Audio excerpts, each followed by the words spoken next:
hello.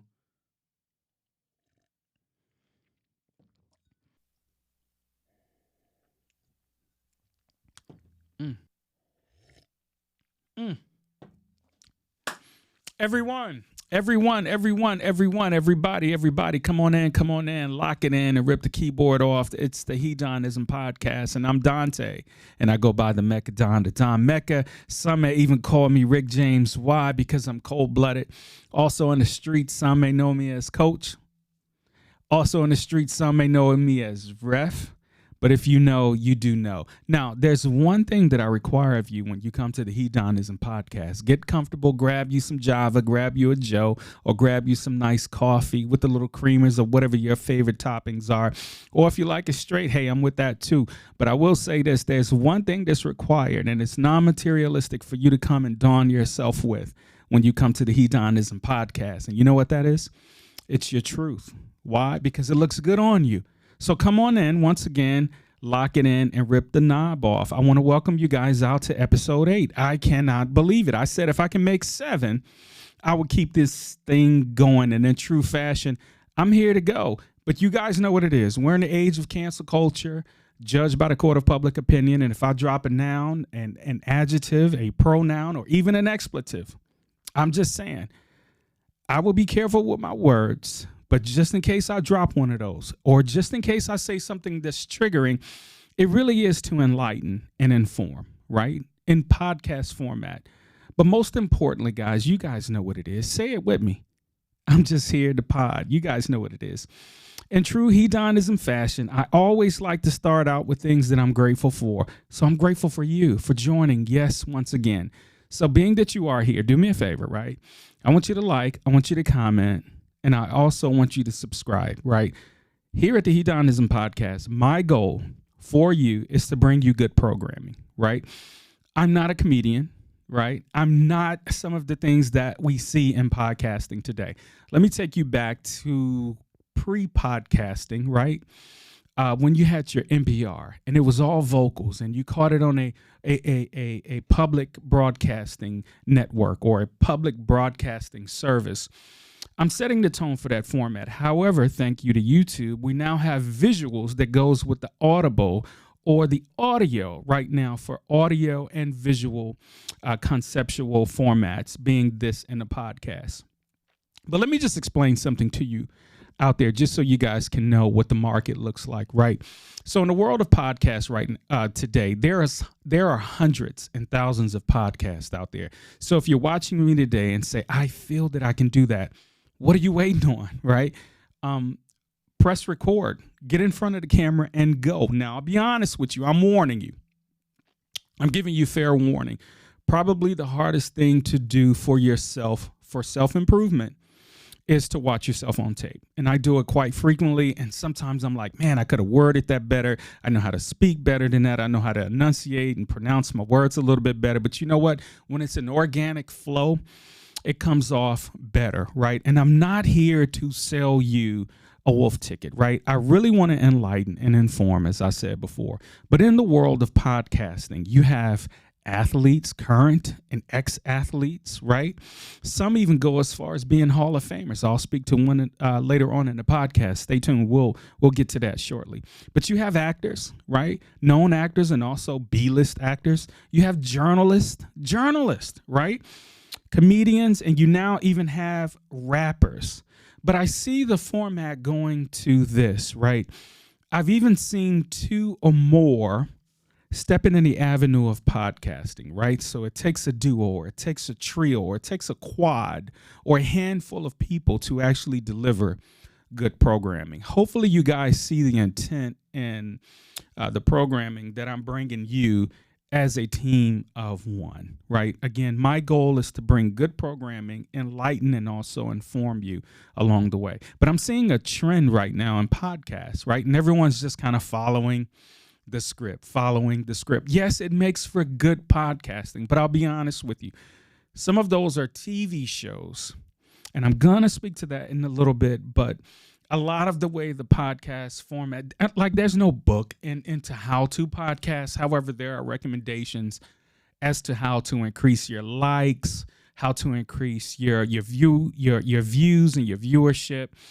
I get all of that, but I'm seeing a trend of podcasting as with a special guest, if you will, right? A Q&A, if you will, with a special guest. And that's further down the line. But right now it's time to build on the heDONizm podcast. It's time for me to get out of my comfort zone, get in front of the camera. And yes, guys, it's tough. You have to have courage, right? You also have to have the skills with the pen. And you also have to be able to ad-lib. You also have to be able to improv when you're in front of the mic. And you also have to have a little common knowledge, right? You don't have to be the subject matter expert on everything, right? But if you do have a topic that you want to hone into, get in front of a camera and go. I'm just throwing a little encouragement out there for you guys, and be brave, right? Get in front of the camera and share it with the world, right? This is one of those things where I said in my goal set, I want to leave my stamp on the world. I want to leave my stamp on planet Earth, right? And this is just one of those many aspects of where I'm leaving my contributions to you. Where am I going? I'm not going anywhere, right? I'm not going anywhere. Let me just state that I'm good. I'm good, right? That wasn't a hint to say, oh my, I just want to send you guys this love message. No, I'm good. Trust me, I'm good. It's just as you live in life, make contributions to make this a better place, right? And I'm not saying I'm here to heal the world, but if you have talents inside, I'll say this and I'll move on. It's very simple. Don't die with dreams inside. Let's just jump right into it, right? And I'm coming at you guys with, yet again, more Fugazi, right? I want to speak about, like a couple of pods ago, I talked about you showing up in your best, you making reservations, or you walking into a fine eatery, a restaurant, if you will. And you show up looking fly, you got your +1, you got your group, and they sit you guys in a black section of the restaurant, right? So from hearing from you guys, after hearing from you guys, I'm not the only one that feels that way. I don't think that there's a handful of us that feels that way. I think it's a mass majority of us that are faced with the black section, or us being seated by the kitchen where the door's swinging at your table, or you seated by the restroom where you got to smell hot ass coming in and out the restaurant. And God forbid I talk about people out there doing the public nasty. But let me just hone in and get right to it. I want to talk about Denny's. Not so much the black section, but just the overall fugazi that Denny's have been displaying for damn near centuries. Right? When is it going to stop? Now, before I get into this monologue, I want to let you guys know that I'm not just referring to those that discriminate against Black America. Let me just start with Black America. There have been some studies, and it's been documented, and you guys have been on film, yes, even in greater Atlanta, about low health inspections and scores, and also forging and changing health scores to keep your doors open, and also some ghetto-fied retaliation for even news coming through. But that's not discrimination, right? That's just straight up dodo. Do better, right? Remember I talked about the stove? Don't put your hand on it if you know it's hot. Come on, people. We got to do better. Especially if you are Black America in management or leadership positions. Come on, man. Represent. And I don't want to make this a black or white thing, but I do want to call out the obvious. It's 2023, and we're still dealing with fugazi. More importantly, at Denny's. Let me tell you something right now. Oh, Don, I don't go to Denny's.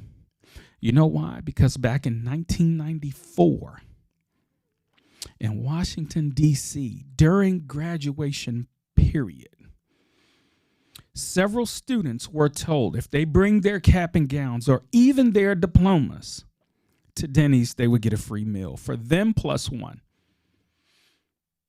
So many people were turned around at Denny's during that period. One female in particular was so hurt and distraught that she threw her cap and gown down. She was just frustrated with life. That was her first encounter with racism. And you know how you give those valedictorian speeches or those appeals to the students who are graduating, and one of those inserts to those speeches are, now you will face the real world. So this girl goes and turns her tassels, go with her family for celebration at Denny's. Don't know why, but you do what you got to do, right? Get it how you live it. So they went to Denny's, and the girl was denied. And not only that, there were others that were there that didn't identify with Black Americans that were sitting in there. And she said, well, how are they able to be seated and are recipients of what you guys said we could come and do? But here they are. And others were coming in while she was being confronted and denied service. Well, let's get to it. It's 2023. Mr. Damon Whitfield and Mr. Hector Madeira, right? So these are two African-American truckers. And I'm not familiar with the plight and also the logistics of truckers, but I'm going to use my common sense.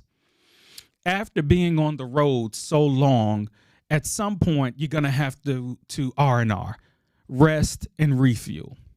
Okay. And they have places like the J Flying and also Pilot. I don't know if you guys have heard of Buc-ee's, but it's incredible. But Buc-ee's do not allow 18-wheelers on their property and premises, right? But at certain stops that allow truckers to come in, this Denny's was tied to one of those. And I want to say it was a Pilot truck stop. At truck stops, the actual trucker can go in, shower, shave, and even partake in some food. In this particular place, I'll say it again, it was the Denny's. I can't remember if it was Damon or if it was Hector, but I want to say it was Hector. Hector went to go take a shower. Damon took his seat so that they could get their orders in. I guess they were on a clock, right? I'm using common sense here. You got to make it to and from certain destinations or it's going to be pay affected, right? So let's just put that into the narrative here, right? So these guys are sitting down. Let's just put in there that they're on the clock, right? So according to logistics, this is a part of their plan. Hey, we're going to pull over. We're going to fuel. We're going to pop our collars for a little bit. We're going to grab some substance, and then we're going to get back on the road and hit it. You cool with that? Yeah, ready, break. You go shower. I get these menus. We'll get our orders. Well, Damon is sitting down, and he sees this waiter walk by, and walk by. So he did what any person would do. Ma'am, excuse me, sir, excuse me. In this particular case, it was a lady. Ma'am, excuse me. We're waiting on someone to take our order. Right there. You know how in those quotables he knew this was the minute he effed up? I don't think he effed up at all. Matter of fact, I think the F word we can put into play here is he was being friendly as he possibly could while being frustrated. Ma'am, may we please get our order? Her retort to him was ignoring him. So she keeps walking off. And after noticing that servers were helping other patrons, he tried to grab the attention of another server. So one came over and he said, excuse me, we're ready to place our order. And the other gentleman said, yeah. So I guess Hector came back at this point in time. So the lady goes, well, you don't have to yell and scream at me. As he's saying, whoa, whoa, whoa, whoa. The other guy said, well, wait a minute. He's not yelling and screaming. We're just trying to tell you we want to place our order. And here we go. Here we go. She mentioned in return that I don't need you people following me, yelling at me for me to take your order.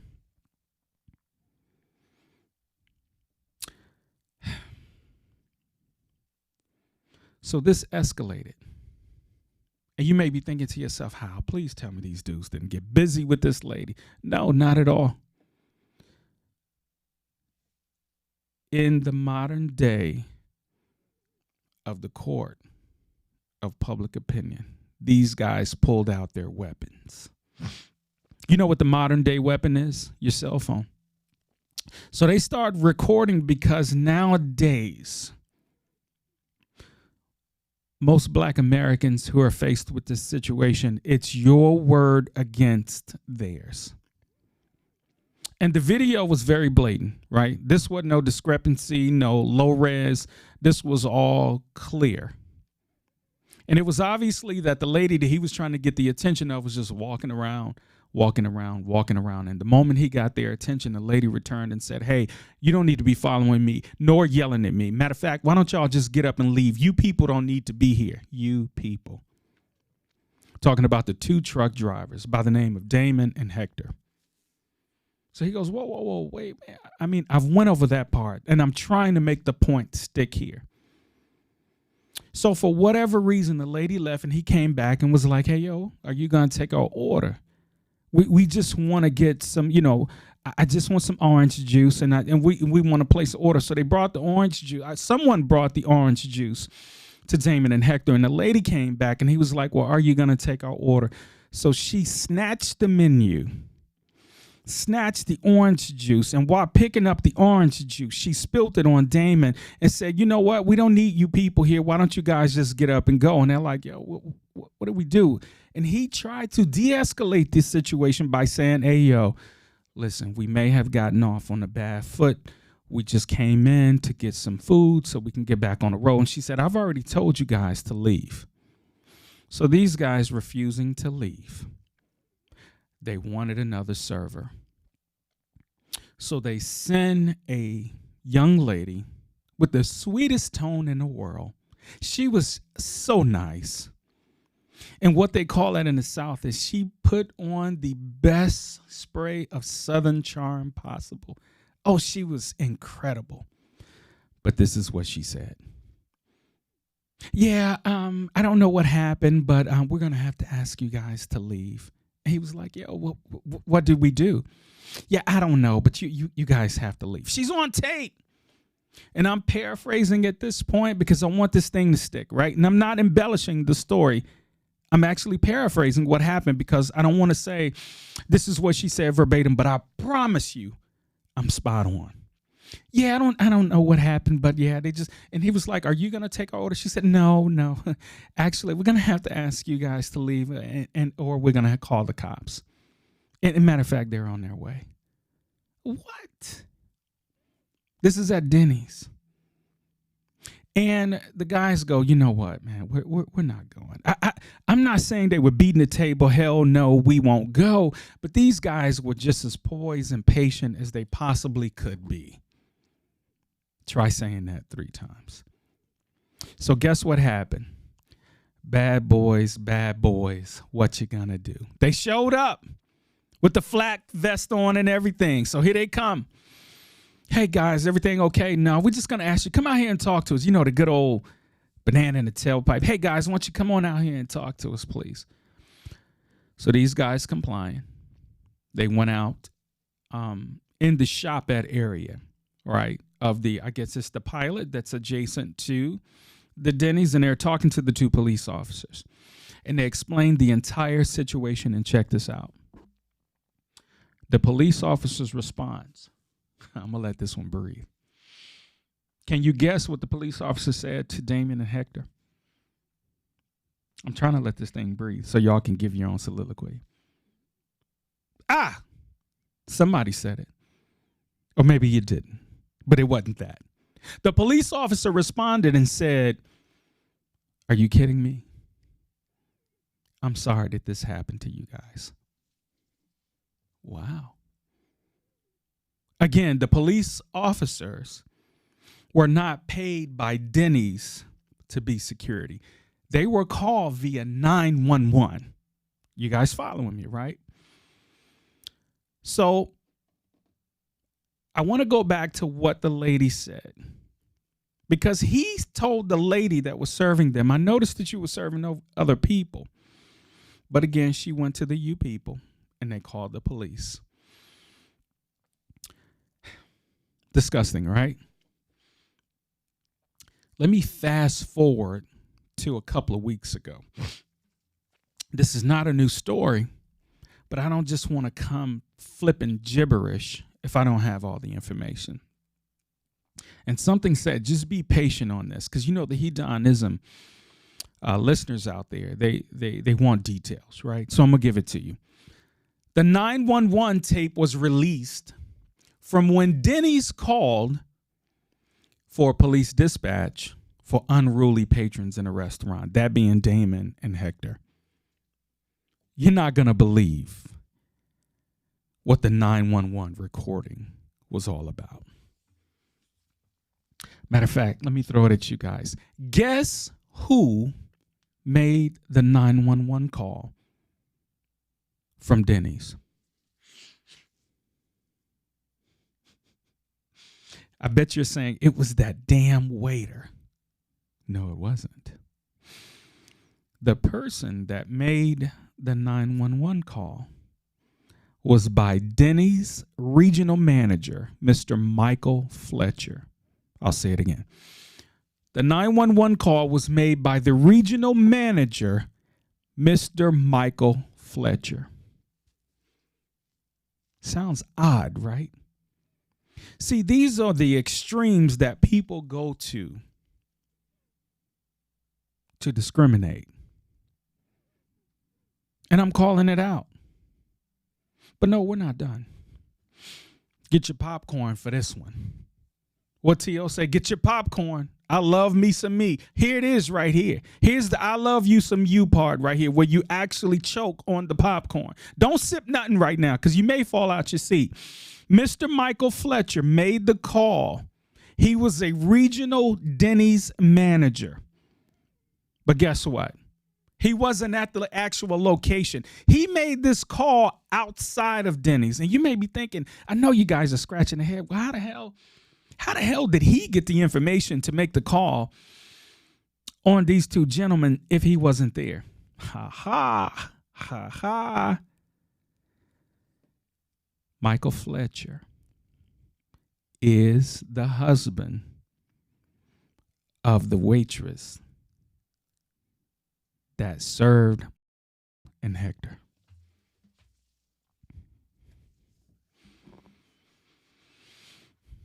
Just in case there was a glitch, I'll say it again for the cheap seats. Michael Fletcher was the server's husband, the lady that came and acted a complete donkey with these gentlemen. That was her husband. Denny's, you got to do better. And they did a follow-up to that also. The waitress in question was fired. Not specifically Miss Fletcher. Not specifically the young lady who came with the Southern charm. The waitress that was in question was fired. Do you guys remember the other day when I was talking about ID&E? When I was talking about inclusion, diversity, and equity, right? So Denny's have an African-American woman in the IDE department. Was this a culture hire? Was this a EEO hire to say that we have someone that's representing all people that is of color in our IDE department?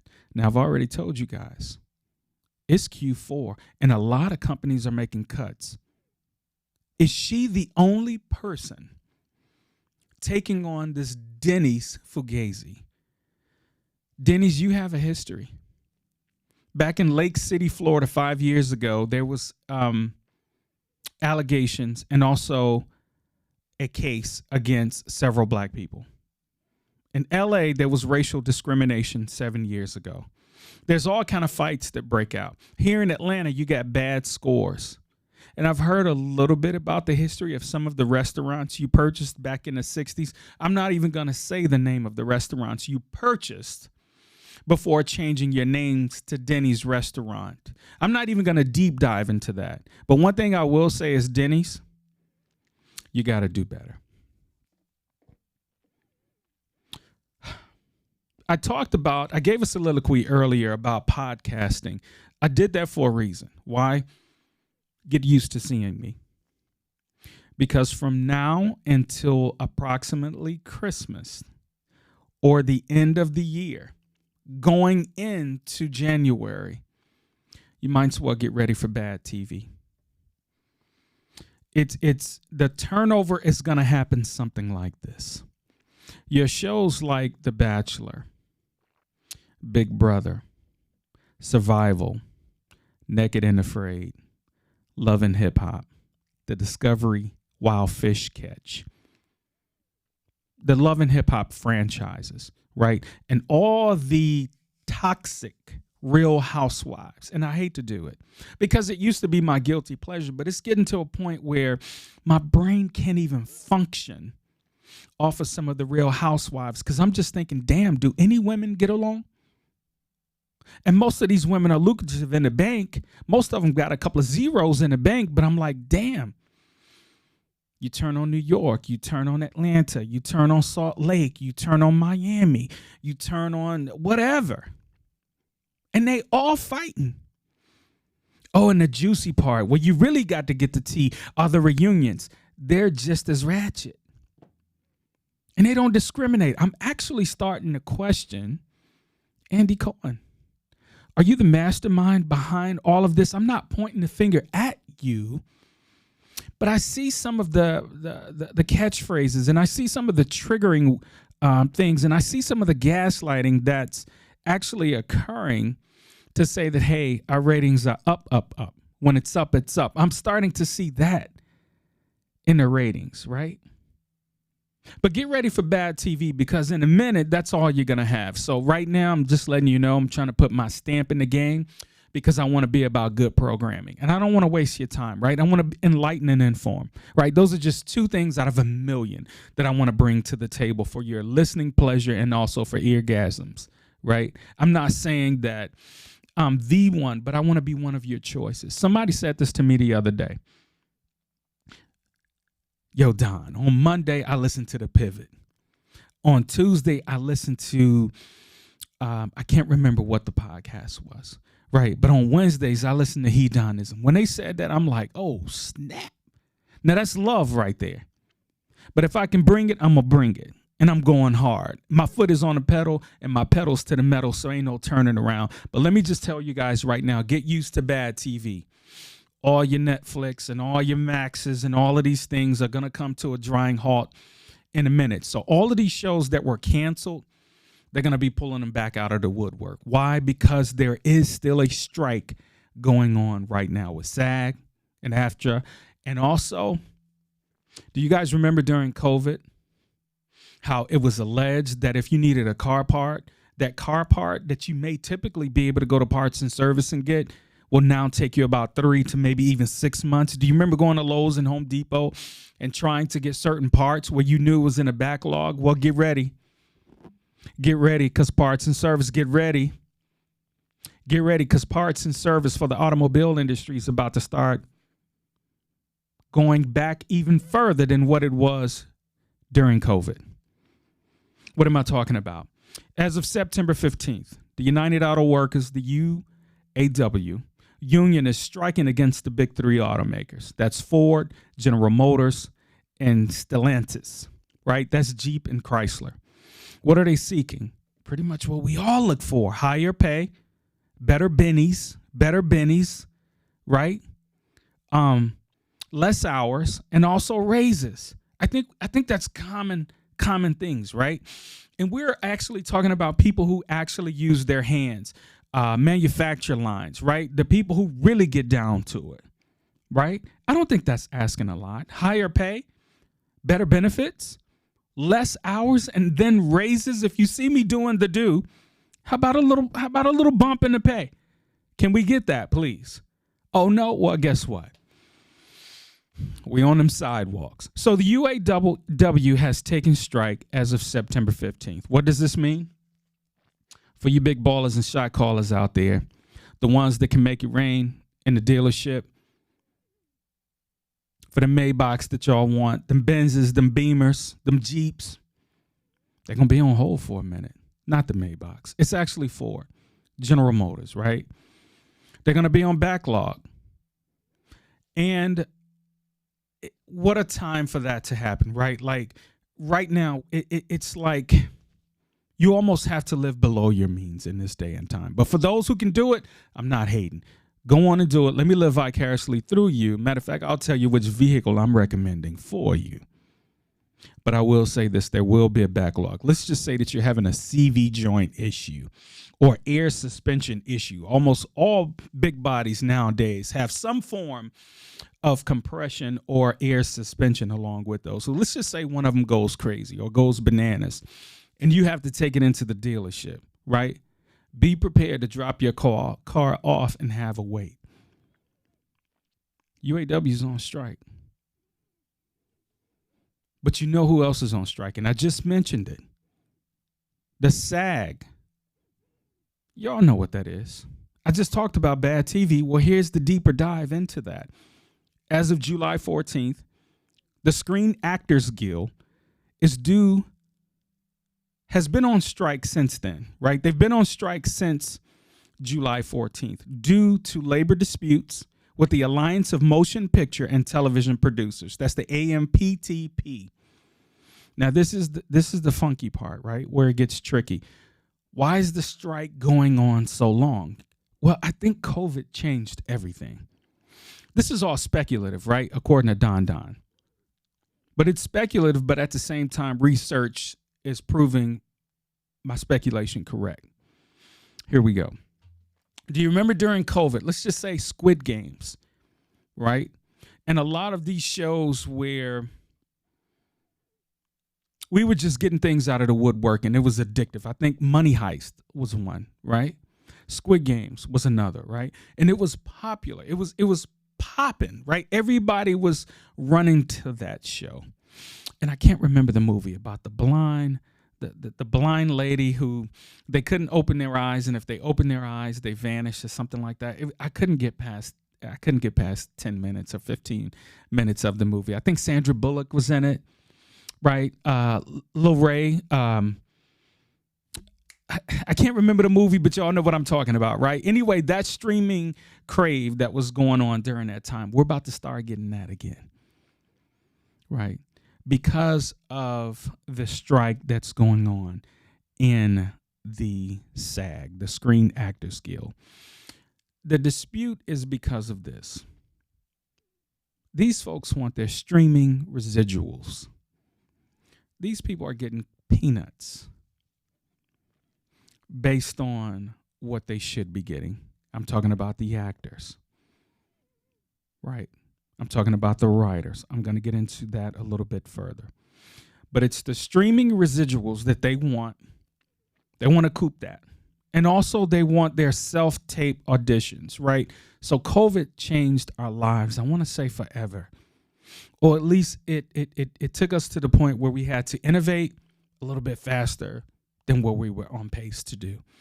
So these self-tape auditions, right? In person, your ability to audition, you can put emotion and you can cry on demand and you can cry on site, and you could really see the muscles and veins when I'm delivering my lines. And you can see the hair blowing in the wind as I express to you me standing on the front of the Titanic, and we know we're going to crash in 4 hours later. End scene. I'm bugging, but they want, so now it's pretty much mail-in tapes, right? Auditioning via Zoom, right?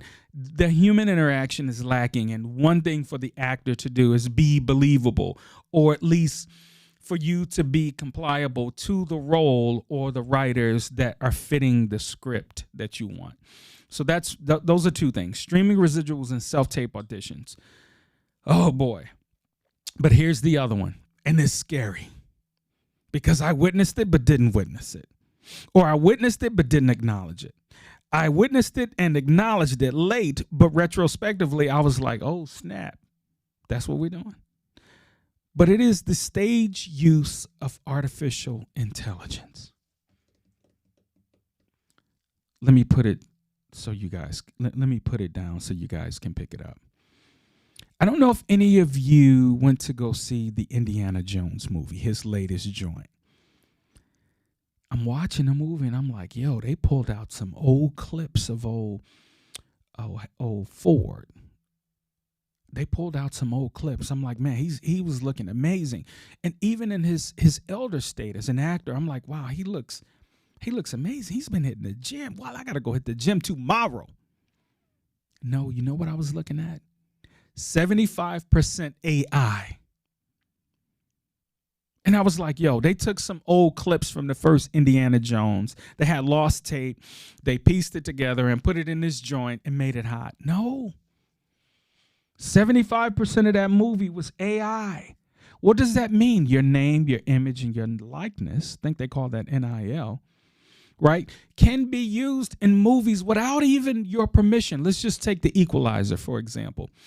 This movie was about 50-50, right? Yay, I liked it, or nay, it was whack. You know, that's the poll. It's probably right at 50%. I personally enjoyed it because we got to see Denzel at a later age of Denzel, but yet he organically produced and kept the script in pocket with the Equalizer franchise. I'll get off of that. But let's take Jamie Foxx. This is a better example, right? When Jamie Foxx allegedly was sick, right? I don't know for a fact if he was or wasn't. He said he's doing better. We're going to leave it at that. Amen. But let's take Jamie Foxx, for example. Whatever happened to Jamie Foxx, there was an alleged stroke, right? I'm not here to gossip on somebody's healing process, okay? So I ain't with that, right? I was praying for the brother, though, based off of what I heard. So let's just say the alleged stroke that Jamie Foxx, word was out on the streets about, right? Everybody was wanting to know about Jamie Foxx. So based on the stage use of his AI, even in his recovery state, Jamie Foxx doesn't have to show up with a body double. Jamie Foxx doesn't have to show up in his weaker state. Jamie Foxx doesn't have to show up in the process of him healing. They can just take his imagery, right? His mechanics, right? His vocals, without him even coming to the set, and film a whole damn movie. So Equalizer, right? Let's just say Denzel, his pull trigger and shoot mechanics were a little slow, and we want that faster, right? So they can use CG work, kind of like what the Matrix did with Neo, to have the brother flying all over the place. And Morpheus, you know Lawrence Fishburne is slow with his karate moves, right? But the fact of the matter was they used CG work to have them guys popping, made it believable to the point where I was like, this is my joint right here. And I was bought. I was sold. You couldn't tell me nothing about the CG work in the Matrix. I was loving every minute of it. So imagine an Al Pacino for a remake of Scarface in the same character setting that he was in the original Scarface, or The Godfather, or some people who's gone on and transitioned in life that are no longer here. But if we wanted to take their name, image, and likeness and insert it into a movie by AI, they now control those rights. So part of this strike, and the reason it's prolonged, is so the actors, the writers, and all of the individuals that are involved in the creation of a movie can have the rights to their own joint. And lastly, and this is just 3 of many, but that's to prevent the use of AI from replacing actors on set, as I just said. Right? So now you're seeing a trend. Teenage Mutant Ninja Turtles, the dog movie. I didn't dare go see that. But some of your Pixars, right? Some of your Disneys, some of your DreamWorks movies, right? You're going to see a big trend in those because they can use artificial intelligence to transpose vocals from, let's say, a Kevin Hart to be in the next Shrek without Kevin Hart going in the studio. But they can just gen up some code and produce the vocals from Kevin Hart. I hear that that's even going down today in music. Rumor has it that the new Drake album is AI. Sidebar, I listened to the joint. I ain't a fan. And Drake usually hits it out of the park. But who does this affect, right, with this strike? It affects set design. It affects mass media engineers, right? The total mass media. We're talking sound, lighting. We're talking makeup. We're talking key grip. All of those guys are affected. Dancers, choreographers, DJs, and even pop-ups. Right now, they're not allowed to do it. I mean, if you're not following where I'm going, do me a favor. Here's your homework assignment. Go out and look at some of your late night shows. They haven't been renewed for this quarter. So all you're seeing right now, The Talk, The View, I don't think The Talk is on the air anymore, but The View, I think Tamron Hall, some of these shows that require writers are now showing repeats. Saturday Night Live wasn't even renewed for this season. You're going to see all reruns, right? Saturday Night Live is usually good for a good bit, right? Out of a whole show. One bit make you like want to tune into the next one, or at least for me, because I like the improv, right? But even the writers are off of that. So your late nights, your Conans, your Jimmy Fallons. Conan's not on the air anymore. But you guys get what I'm saying, right? Your late night lineups, Seth, Fallon, Kimmel, Jimmy, all of these cats. Hey, let me tell you something. We're going to have to bank on sports to give us entertainment right now because the scripting is off the chain. And some say, hey, well, we still got Tyler Perry. That's affected also. He's affected also, right? All of these things are going to hit us when it comes to our TV time going forward. I'm telling you right now, y'all better break them DVDs back out if you really want to entertain. Here's my last plea, and it's going to sound like I'm contradicting myself, but I said I was going to do this in a previous pod, so I'm doing it now. If you do hear of a movie, which some of these are probably backlog movies that they rushed, so they may be straight trash when you go to them, but let me just make my appeal, right? Let's say that we do get a few bangers from now until the end of the year. Do me a favor and go to the movies. Whether you got a mask up, whether you got a, even some of those bad ones, can you please just go to the movie theater? Or if not, can you just go to the physical movie theater and buy a ticket and save the cinemas, right? These are providing jobs for some of our younger kids, some of our older individuals, right? This is actually keeping the entertainment portion in our communities. In a minute, we're going to be left to all entertainment in our homes. It's being said and talked about that the days of the Coachellas are over. You will now start to get concerts via Oculus, right? You will now get concerts via your cell phone, right? So it starts here in the cinemas. Trust me, I've done some background on this, and I just know this to be true to life. Go to your cinemas, buy some popcorn, give it to someone, take some kids, go see a movie, whether it's good, bad, or indifferent. Just go save the cinemas. This is my plea. I'm not standing behind anything, but this is just something that I want to promote to you guys. They're going to start shutting down cinemas month by month or week by week if we don't save them. So I'm asking you, go save the cinemas. And I know right now during football season and basketball season coming up, there's more things to do. There's more entertainment factors with your tailgating and your post-game parties, yada, yada. But please, in your spare time, when you feel the need, this ain't mandatory, please go out and support your cinemas. So I will say this. We do have the 2024 Olympics that are coming next year. So hopefully this brings us some bell for some entertainment, and we can get some Coco Gauffs of the world. We can get breakdancing to give us true form and entertainment. But I'm telling you right now, it's probably going to come down to sports. It's probably going to come down to LeBron, Giannis, John Moran, if he can act right. The Splash Brothers. It's really going to come down to some of these older athletes that can hang out, continue to make clutch and highlights to keep us engaged in true entertainment. But I'm telling you, we're on the age of bad TV, and I don't know what's going to come out to the strike. Shout out to, what's her name? Francesca, I believe. You guys remember the nanny? I can't remember her real name. I think that's her real name, but I'm gonna call her the nanny. You guys remember her as the nanny. She's the president of the SAG, and I hope I got that right. But she's standing in the front lines for this, and she's actually making appeals to courts and also going up against some of these individuals. So shout out to her for being involved in that. Industry rule number 4080. Record companies, television companies, podcast company, technology company, medical company, people are shady. And I know I left out a few, but those people are shady. Y'all know industry rule number 4080. Tribe told us what it was. Shout out to Q, rest in peace, Fife, and Ali Shaheed Muhammad. Jerobi, what up?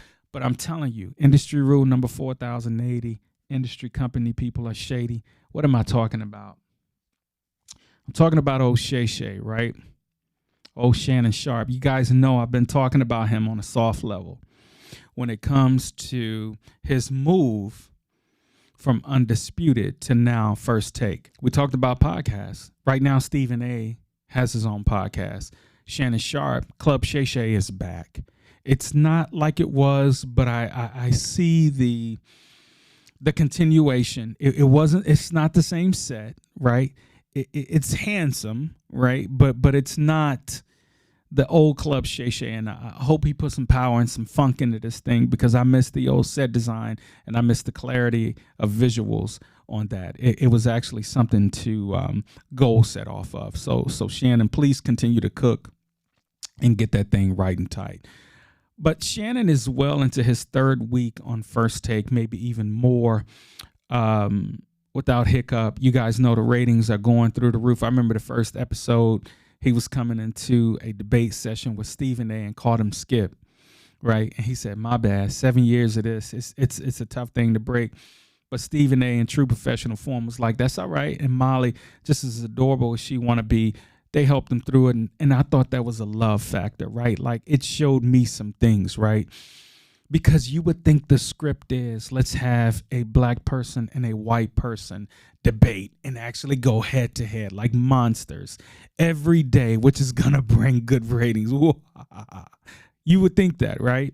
But when you look at First Take, you actually see Stephen A., a black man. You see Shannon Sharp, a black man. And you don't see them arguing so much as they are giving information on the show. I just wish that Shannon was on there 5 days out of the 2 days that he's there, right? But based on Stephen A.'s informing us that Shannon is not on there 5 days a week, because that means it would impact the Ryan Clarks, the Woodies, the Swagoos, all of them cats, right? So I understood that, and I was like, okay, that's dope. But in the podcast, so this is what I liked about podcasting, because you can actually go off the script of what some big corporations would actually ask you to follow when the cameras are rolling. There was a question about Shay and Skip's relationship, and you wouldn't believe what Shannon said. And I'm going to be brief about it, but I was totally disgusted. It was my assumption that Shannon and Skip were kind of tight. You know what Shannon said? When the tape went off, when we went to commercial, Skip would most of the time get up and go off the set. or go to his area before the commercial, before we had to come back live. Because these were live shows. They had no autonomy. I thought that they were cool like that. I'm seeing that Stephen A. and Shannon have more autonomy than actually Skip and Shannon did. But they were not it. I was thinking that Skip and Shannon were the perfect thing to watch every day. Now knowing what I know, I can't believe I watched it or I was engaged as long as I was. Skip got to the point where him and Shay were starting to debate and it was getting personal. You guys know some of the attacks that Skip took on Shannon live on air. Shannon, I remember when Shannon took his glasses off. You know, when the brother adjusts, take his coat off, take his glasses off, or ask somebody to hold his phone or his jewelry, he wants a fair one. And I remember he took his glasses off and Skip returned to Shannon and said, "Put your glasses back on." And I'm like, ooh, this ain't it. This ain't a cute thing happening right here. This is fugly. Yes, I said fugly. This is very fugly. And I'm going to tell you, I saw something, but it never got back to normalcy. When they would open the monologues, right? They lost so many moderators. And I'm like, why do they keep losing these moderators? And I think Jenny Taft was offended by something Skip said about the Cowboys coach. And he was body shaming. But yet Skip is still held at a high regard. How is that? Lil Wayne is your ace? One of the greatest rappers alive, allegedly. That's your ace, though? Or are you using Wayne? Anyway. But when the show would come on, you would see Skip and Shannon go to the fist bump. But do you remember how, and I like to call it the creation. I use the creation as a metaphor for a lot of things. If you guys know the picture by Michelangelo, the creation, you see an alleged image of the creator reaching down from the heavens. You can see veins in his arm. You can actually see a physical strength and reach. I just popped my arm reaching, right? But if you look at the portrait of Adam down below, he's chilling. He's barely reaching up. He's not making much of an effort to reach the Father. I can break that picture down in a million different ways, but it's called The Creation by Michelangelo. But when they would go do the fist bump, you would realize that Shay was reaching hard. And you know, Shay, he got the extra medium on because he's just bulging with muscles. They call him the Black Hulk. He's just bulging with muscles through his suits. Suit game was right on TV, by the way, for him. But you would see him reach out to give a pound, and Skip would just haphazardly just reach out and would like leave Shannon hanging. And I said, man, that's tacky. They may want to stop that. Like that was ugly to me. I hated seeing that. I hated seeing that. Like that's some whack ass autonomy. Like I was like, would y'all stop fronting, please? But I knew it was getting funky because of those type of things right there. Shannon, we wish you the best. Win, brother, win. And I'm sure you have more cooking for you now than you did when you was in the seat of Undisputed. I don't know if you going to First Take. This is just me, right? I'm speculating. I don't know if you going to First Take is a way for Stephen A. to go on and do other things. I don't know if Stephen A. is getting tired of this. I don't know if Stephen A. is shook from all of the layoffs that he's like, y'all ain't getting my ass. I don't know what it is, but I can tell Stephen A. is cooking up something. But the brother's smooth, and I know he's working on something. So Stephen A., Shannon, if y'all are actually working on a plot to get Shay-Shay to take over, that's dope. But I feel that Shannon needs more TV time. The man is good. He watches film very well in multiple sports, though, and I can't wait to basketball season to see him and Stephen A. go at it about old King James, old GOAT James. I can't wait to see that. But keeping with industry rule number 4080. Guys, I'm going to do a quick follow-up and we out of here. Roy Johnson from Bishop Bishop Sycamore, had the audacity to go on the Joe Budden podcast, the JBP, at the JBN. I remember Joe, this is one of the hottest podcasts on the planet, by the way. They're actually cooking over there. I can actually see myself seated in one of those seats, but they have a fleet of great individuals there. So that's one of my source of entertainments. But I'm your favorite podcaster. I'm just kidding. I don't want no sauce. But Joe kicks. So Roy Johnson goes on the set of the JBP. And Joe kicks off the segment as he's introducing Roy Johnson. Now, this is post BS High. And Joe kicks off the segment introducing Roy Johnson to the podcast by playing Whitney Houston's Greatest Love of All. I'm in tears. I'm in tears. Because if you know, you know. But he said something and Joe was like, well, hey, you want to give out your Twitter? And he was joking, right? And he said, no, seriously, do you want to give out your socials? Roy Johnson actually starts spitting out his SSN. I'll say it again. Some of you may have missed that. When Joe was asking Roy to give out his socials, meaning Instagram, Twitter, TikTok, any social media platforms, if you didn't know, that's what socials mean. This cat started actually giving out his social security number. And then this is what the brother said. I mean, if y'all gonna get me, you better get me because I'm filing bankruptcy. Dodo. So Joe went on and challenged some of the allegations during the doc.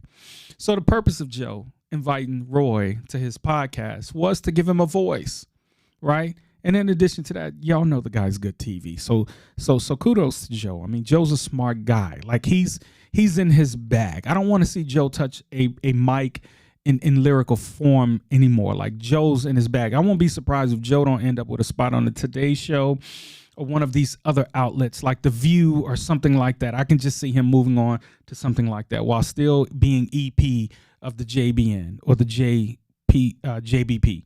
But nonetheless, I digress. Roy's actually sitting on the couch and they're asking him follow-up questions about the trainers, the hotels, the PPP loans, and all the things that actually gave us a knee-jerk reaction and regurgitation while watching it. Roy Johnson stood on pretty much everything and had a retort for almost every damn thing that was asked. You got Ish, you got Joe, you got Parks, you got Queen's Flip, you got Ice. I don't think Mel was on this particular segment. I'm glad they didn't have her on this particular segment because if he would have said something out of line, we all would have flew up there and bum rushed old Roy. But nonetheless, Melissa's the homie. Like, good addition to the pod, by the way. But nonetheless, Roy pretty much denied everything, but at the same time took ownership for it. You know what I saw? I saw split personality in its truest form, right? If you've ever watched somebody, you're like, hey, don't say nothing else. You just need some help, right? And I'm not saying everyone needs a pill. But I am saying some people do need to chill. And they don't need to be on camera so much. Like, Roy, if you're thinking about doing a world tour post your BS High, slow down, homie. Because what I did hear you say was Bishop Sycamore is still in effect. And he left something to the effect of, hey, yo, Joe, hey, yo, Ish, hey, yo, Ice, Parks, Queens Flip. Yo, when I come up to the area and bring my team, I'm going to invite you guys there. Here's the biggest cap, he said. Now, see, I dissect some things. When he started to mention the DSMV, right, which is a diagnosis encyclopedia, right? It caters to mental health. When I was doing litigations and when I was also doing death penalty cases for the state of Tennessee, I had a DSMV, and I can't remember who I let borrow my DSMV. It just came to me. I'm not going to say your name on camera, but if you still got my DSMV, I'm coming for my DSMV.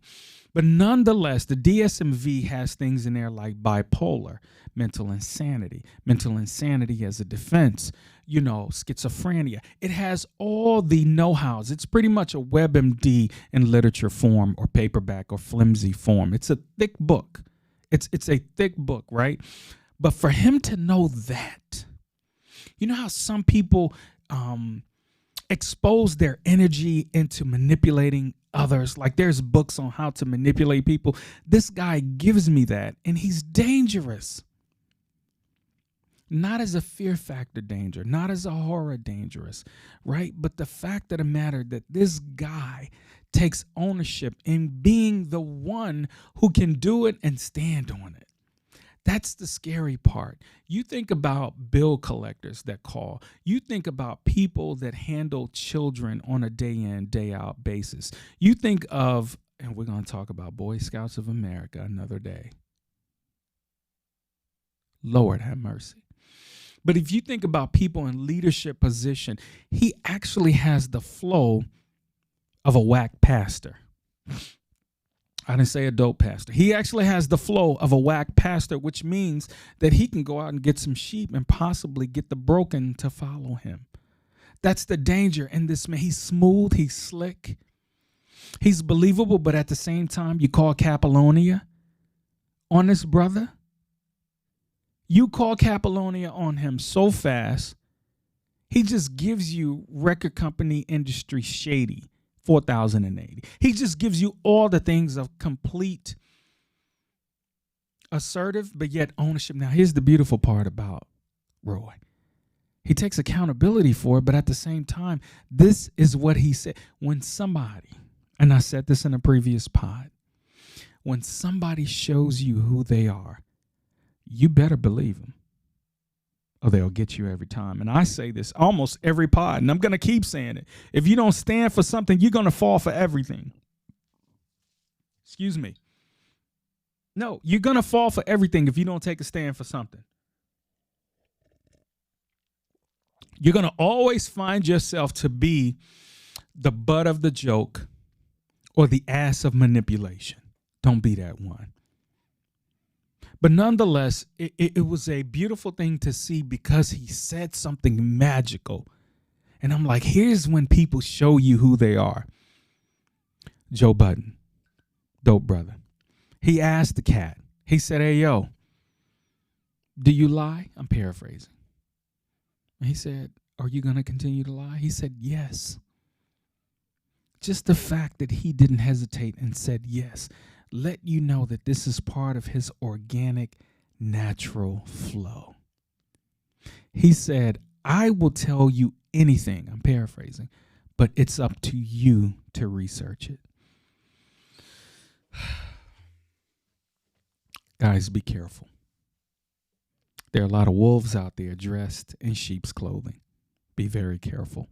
Speaking of wolves dressed in sheep's clothing, Russell Brand, I'm not going to go into it because it's disgusting. But he's now seated in the cancel culture, judged by the court of public opinion. These allegations against him, they demonetized his socials, right? And they pretty much have him on freeze as far as gaining a dime. But let this be a lesson. If you're out there doing dirty, get right. Clean it up. We're in the age of cancel culture, judged by the court of public opinion. And if I said anything in this pod that possibly offended you, triggered you, or made you feel uncomfortable, guys, please don't hold me to it. I'm just here to pod. Until we meet again, guys.